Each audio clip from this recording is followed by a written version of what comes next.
विद्यार्थियों, बीए द्वितीय वर्ष के जो द्वितीय प्रश्न पत्र है उसमें संस्कृत साहित्य का इतिहास विषय में पर हम अध्ययन कर रहे थे।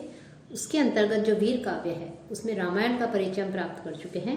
आज हम महाभारत के विषय में संक्षिप्त जानकारी प्राप्त करेंगे कि महाभारत श्री वेदव्यास जी की अद्वितीय रचना है और विश्व का जो संपूर्ण साहित्य है उस संपूर्ण साहित्य में महाभारत सर्वाधिक विशाल ग्रंथ है। यह एक विश्व कोशात्मक ग्रंथ भी है कि इसमें लगभग 1,00,000 श्लोक हैं। तो 1,00,000 श्लोकों का ग्रंथ होने के कारण यह शतसाहस्त्री संहिता के रूप में भी प्रसिद्ध है। वाल्मीकि रचित जो रामायण थी उस रामायण से यह जो महाभारत है यह महाभारत लगभग 4 गुना अधिक बड़ा कहा जा सकता है। विषयों की विविधता की दृष्टि से भी जो महाभारत है यह सर्वथा अद्वितीय होने से इसे ज्ञान का विश्वकोश हम कह सकते हैं। स्वयं जो वेदव्यास जी हैं उन वेदव्यास जी ने भी कहा है कि चारों पुरुषार्थों के संबंध में जो कुछ भी इस ग्रंथ में वर्णित किया गया है, इस ग्रंथ में वर्णित है, वही विषय अन्यत्र है और जो इसमें नहीं है वह अन्यत्र भी नहीं है। कि धर्म, अर्थ, काम और मोक्ष उनके संबंध में जो यहाँ है वही अन्यत्र भी है और जो यहाँ नहीं है वह अन्यत्र भी नहीं है। महर्षि वेदव्यास कहते हैं धर्मे च अर्थे च कामे च मोक्षे च भरत ऋषभ यत् इह अस्ति तत् अन्यत्र यत् न इह अस्ति न तत् क्वचित्। अर्थात जो यहाँ है वो वहाँ सब जगह है और जो यहाँ नहीं है, इस ग्रंथ में नहीं है, वो कहीं भी नहीं है। अर्थात चारों पुरुषार्थ जो है उन पुरुषार्थों के संबंध में यहाँ पर जो है एक तरह से वर्णन किया गया है कि भारत में साथ ही साथ इसलिए यह भी कहा गया है यन न भारते तन न भारते, कि जो भारत में नहीं है वह महाभारत में भी नहीं है। भारत का अर्थ है भारतों का युद्ध और महाभारत का अर्थ है भारत लोगों के युद्ध का महान आख्यान। इतिहास, धर्म, राजनीति तथा साहित्य सभी दृष्टियों से जो महाभारत है यह एक महान ग्रंथ कहा जा सकता है। इसे हिंदू धर्म के समस्त स्वरूप का इसमें वर्णन मिलता है, निरूपण मिलता है, इसलिए इसे पंचम वेद भी कहा गया है कि यह एक पंचम वेद है। कौरव पांडवों की इसमें मुख्य कथा है, लेकिन उनकी मुख्य कथा होने के साथ साथ अनेक आख्यान उपाख्यान भी इसमें हमें देखने को मिलते हैं कि अनेक आख्यानों का, उपाख्यानों का उनका जो है इसमें विस्तार से वर्णन किया गया है।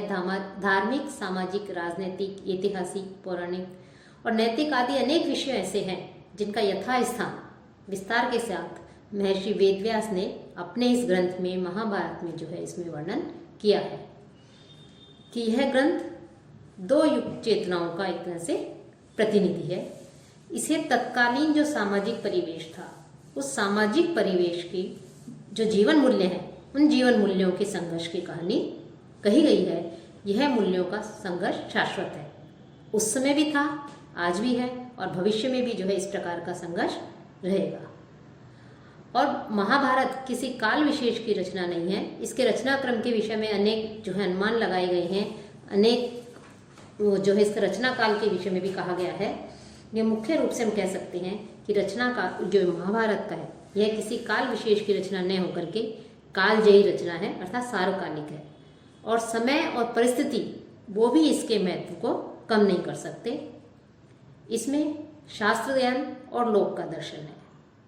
यह ज्ञान और व्यवहार का सेतु है कि व्यास जी ने इसमें इस प्रकार से अपनी चिंतन के द्वारा, ज्ञान के द्वारा इस प्रकार से इस में वर्णन किया है कि इसे वेद व्यास जी के ज्ञान सागर का सारभूत अमृत कलश कह सकते हैं। वैसे तो इसमें अनेक जो है धार्मिक, वैचारिक, आध्यात्मिक प्रसंग है, संदर्भ है और उन्हीं संदर्भों से विष्णु सहस्त्र नाम, विदुर नीति आदि अनेक ग्रंथ जो है, गीता आदि लेकर के जो है उनकी रचनाएं भी इस प्रकार से हम देखने को हमें मिलते हैं।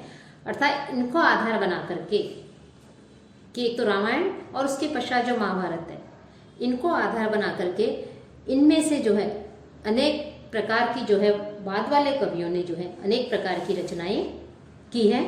उनको बनाया है रामायण महाभारत को, और उनको लेकर के अनेक प्रकार के ग्रंथों की, अपने काव्यों की जो है रचना की है। अपनी अर्थात प्रेरणा उसी ग्रंथ से ली है, महाभारत से, और अनेक प्रकार के जो है उन्होंने बाद में ग्रंथों की रचना की है। महाभारत 18 पर्वों में विभक्त है, और हमें आज जो महाभारत मिलता है वह अनेक व्यासों की रचना हम कह सकते हैं। व्यास एक उपाधि सूचक नाम है। कृष्ण द्वैपायन जो वेद व्यास जी थे जिन्होंने महाभारत की रचना की, तो उन्होंने जिस काव्य की रचना की थी उसका नाम जय था। कि हम जिसे महाभारत कहते हैं कि प्रारंभ में जो है महाभारत का जो विकास है, उस विकास के 3 सोपान हम निर्धारित कर सकते हैं, निर्धारित किए गए हैं, जय, भारत और महाभारत। और समय की जो निरंतरता है उसमें क्रमशः है इस प्रकार से जो है होता हुआ वक्ताओं एवं भिन्न भिन्न श्रोता समूह में जो है ग्रंथ जैसे महाभारत तक की अवस्था में पहुंच गया। जय जो इसे नाम दिया गया था, प्रारंभ में यह जय काव्य था कि विद्वानों का यह कहना है, उनकी मान्यता है कि महाभारत का प्रथम मौलिक रूप जय नाम से विख्यात है। व्यास मुनि ने यह कथा अपने शिष्य वैशंपायन को सुनाई थी, और कौरवों पर पांडवों की जो विजय का वर्णन है, उस विजय वर्णन के कारण ही इस ग्रंथ का नाम जय रखा गया था, अर्थात इसका जय नामकरण किया गया था। और इसमें 8800 श्लोक थे। इसके पश्चात जो भारत है, जय के बाद में भारत, कि वेद व्यास जी ने जय नामक ग्रंथ को अपने शिष्यों को पढ़ाया, और उन शिष्यों में से जो शिष्य था वैशंपायन, उन्होंने इसे राजा जन्मेजय को उनके द्वारा किए गए सर्प यज्ञ में इसे सुनाया। फलस्वरूप अनेक प्रकार की जिज्ञासाएं भी उत्पन्न हुई, और वैशंपायन के द्वारा उन जिज्ञासाओं का जो है समाधान भी किया गया। इन सबको जय नामक ग्रंथ में सम्मिलित कर दिया गया। यही इसका दूसरा संस्करण था, जिसका नाम भारत संहिता पड़ा। कि जय को तो वेद व्यास जी ने वैशंपायन को शिष्यों को सुनाया, और वैशंपायन ने जब इसे राजा जन्मेजय को सुनाया तो इसे जो है भारत संहिता कहा गया। और इसी भारत संहिता की कथा को उग्रश्रवा श्रोती ने जन्मेजय के सर्पसत्र में सुना था, तथा उसे सुनकर वह नैमिषारण्य में चले गए थे, तीर्थ में चले गए थे। वहां जाकर उन्होंने तपस्वियों एवं अन्य श्रोताओं को उन्होंने वहां पर सुनाया, और उनके प्रश्नों जो जिज्ञासाएं थी उनका समाधान किया। और उनका समाधान करने के इस प्रकार से किया, और इसलिए ये जो ग्रंथ है, इस ग्रंथ को जो है फिर महाभारत कहा गया। और इसमें 1,00,000 श्लोक होने के कारण इस संस्करण में इसे शतशास्त्री संहिता भी कहा गया। इसे शतशास्त्री संहिता भी हम कह सकते हैं। अब महाभारत की जो रचनाकार हैं, वो जैसा कि हम बता चुके हैं कि महाभारत के रचयिता वेद व्यास जी माने जाते हैं। कि वेद व्यास नाम न होकर के कृतित्व के आधार पर एक वृद्ध मात्र है, अर्थात यह उनका नाम नहीं है। कि परंपरा में व्यास जी का नाम कृष्ण द्वैपायन माना जाता है। कृष्ण का तात्पर्य है कृष्ण अर्थात सांवला, और द्वैपायन का अर्थ है द्वीप पर जन्म लेने वाला। द्वैपायन अर्थात द्वीप जो है, उस द्वीप के ऊपर जन्म लेने वाला द्वैपायन कहलाता है। तो इस प्रकार से जो व्यास वशिष्ठ के पुत्र शक्ति, और शक्ति के पुत्र महर्षि पराशर और सत्यवती के पुत्र थे। कि महर्षि पराशर और सत्यवती के पुत्र जो है वो वेद व्यास जी थे, जिनका के नाम कृष्ण द्वैपायन था। इसलिए महाभारत कालीन महर्षि हैं। इन्हीं व्यास जी के पुत्र महाभागवत शुकदेव हुए हैं, जिन्होंने भागवत की कथा परीक्षित को सुनाई थी। कि व्यास जी ने अपने जो ग्रंथ हैं, उन ग्रंथों का जो प्रणयन है वो मथुरा के में वर्तमान में स्थित जो कृष्ण गंगा घाट है उस पर किया गया, वहाँ पर किया था, जिसे आज भी हम जो है व्यास चबूतरा के नाम से जाने जाते हैं। महाभारत एक नहीं 3 संस्करणों में जो है हमें प्राप्त होता है। कि महाभारत के हमें इस प्रकार से 3 संस्करण मिलते हैं जो हमें आज प्राप्त हैं, तथा महाभारत के आख्यान उपाख्यान जो हैं उनका संबंध जो है वैदिक साहित्य में भी खोजा जाता है।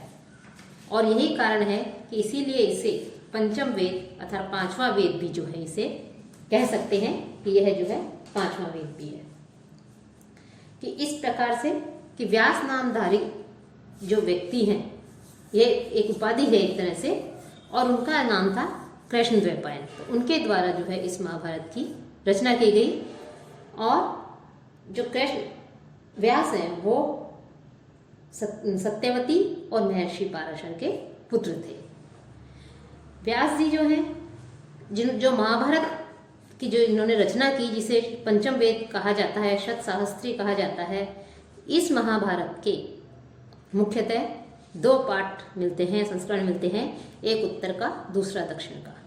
दोनों में ही विषय और कलेवर की दृष्टि से बहुत अधिक अंतर है। अब महाभारत में 18 पर्व बताए गए हैं, 18 पर्वों में विभक्त है ये, और वो 18 पर्व हैं आदि पर्व, सभा पर्व, वन पर्व, विराट पर्व, उद्योग पर्व, भीष्म पर्व, द्रोण पर्व, कर्ण, गदा, सौप्तिक, स्त्री, शांति, अनुशासन, आशुमेधिक, आश्रमवासी, मौसल, महाप्रस्थानिक एवं स्वर्गारोहण पर्व। तो इस प्रकार से महाभारत जो है महर्षि वेदव्यास की रचना है, और यह जो है 18 पर्वों में इसे विभक्त किया गया है। और इसकी जो लेखनी है, इसे किस प्रकार से रचना की गई, तो लेखनी के विषय में कहते हैं कि एक बार कि व्यास जी ने अपने हृदय में महाभारत से संबंध जो घटनाएं थी, कौरव पांडवों का जो युद्ध था, जो घटनाएं थी, उनका वो चिंतन करते रहते थे। चिंतन करते करते थे भावातिरेकता से जो है उनका अनुभव करते थे। उनके हृदय से काव्य धारा जो है बाहर निकलना चाह रही थी, लेकिन उसे लिखने के लिए, लिपिबद्ध रूप में लिखने के लिए कोई लेखक का उनके पास अभाव था कि वो उसे लिपिबद्ध नहीं कर पा रहे थे। दैव योग से उनकी भेंट गणेश जी से हुई, और व्यास जी ने अपने संशय है वो गणेश जी के सम्मुख रखा, अपनी जो जिज्ञासा है उसे गणेश जी के सम्मुख रखा कि आप तो, और जो गणेश जी हैं वो महाभारत लिखने के लिए तैयार हो गए। लेकिन उन्होंने एक शर्त यह लगा दी कि यदि व्यास जी धारा प्रवाह नहीं बोल पाएंगे तो वे ग्रंथ को लिपिबद्ध नहीं करेंगे। वेद व्यास जी भी विद्वान थे, निपुण थे, कुशल थे, तो उन्होंने गणेश जी से भी ये कहा कि आप भी, मैं जो कुछ भी बोलूँगा उनको, उनके शब्दों को अर्थ जाने बिना किसी भी श्लोक को नहीं लिखेंगे। अर्थात मैं जो कुछ भी बोलूँगा, श्लोक बोलूँगा, उनके अर्थ को जब तक आप नहीं जान लोगे तब तक आप नहीं लिखोगे। तो इस प्रकार से जो है आपस में बात हो जाने के पश्चात, अनुबंध होने पर जय नामक ग्रंथ की जो है रचना की गई।